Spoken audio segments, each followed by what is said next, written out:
All right, let's talk cars now. So what do women really look for in a vehicle? Well, the Women's World Car of the Year results are out, and most women motoring journalists from 38 countries picked a very unisex Land Rover Defender.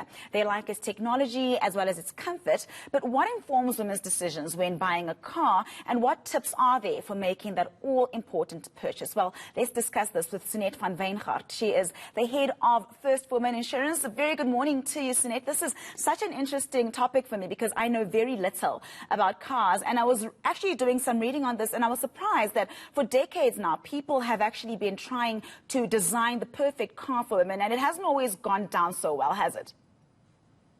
Unfortunately not, Nandi. There's been some monumental mistakes that's been made over the years, but it seems like we are heading in the right direction. So hopefully in the foreseeable future, car manufacturers will get it right and actually design a vehicle specifically for women that suits our needs. So, Seugnette, what do women particularly look for when purchasing a car?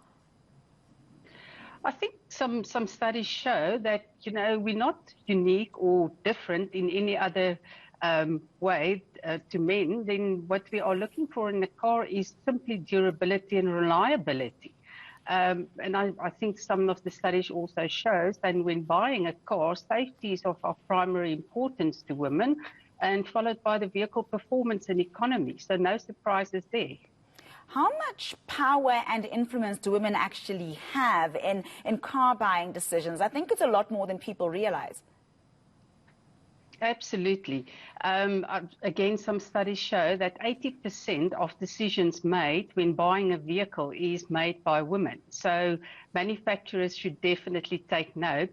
And there's a very fine line then between appealing to women and patronizing them. Yeah, so and I know that women do tend to care more about things like the environment. I'm not saying that men don't. Does that also come into play in terms of the choices that we make? Most certainly. Women feel very strongly about how their cars affect the environment. So that is part of their decision making, definitely is considering the effect of their vehicles on the environment. All right, so now it's time for your tips. What tips do you have for any women out there looking to buy a car?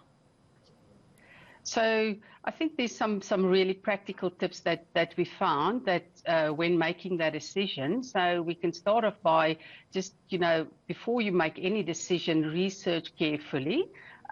Luckily these days there's such a lot of information available online and in magazines and newspapers.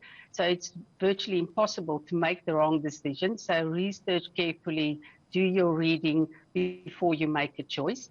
And then absolutely set your price target, because once you've found the average selling price of the vehicle that you're thinking of buying, you can't just only think of, what the average price will be, but there's some other considerations and costs to take into account. So set your target and then calculate your cost. Before you visit a car dealership or online, you need to determine how much you can pay. And after factoring in how long you are willing to make that payment, and over and above that calculated cost, you also need to take into consideration the cost of running that vehicle, keeping it on the road, and most importantly, obviously having insurance for that vehicle. So that all forms part of your budget. Do your needs analysis. Make sure that the car you are considering to buy is a logical fit for what you specifically need. And then the resale value. So looking at the resale value of the make of the car you're looking to buy is very important, because vehicles with high usage of petrol or diesel, whatever you decide to buy, definitely have a poorer resale value after the time that you had the vehicle. And then absolutely shop around. Never jump to the first deal. An informed decision can make the difference between a great buy and a very expensive mistake. Absolutely. Thank you so much for those tips, Seugnette. That was Seugnette van Wyngaard, head of First for Women Insurance.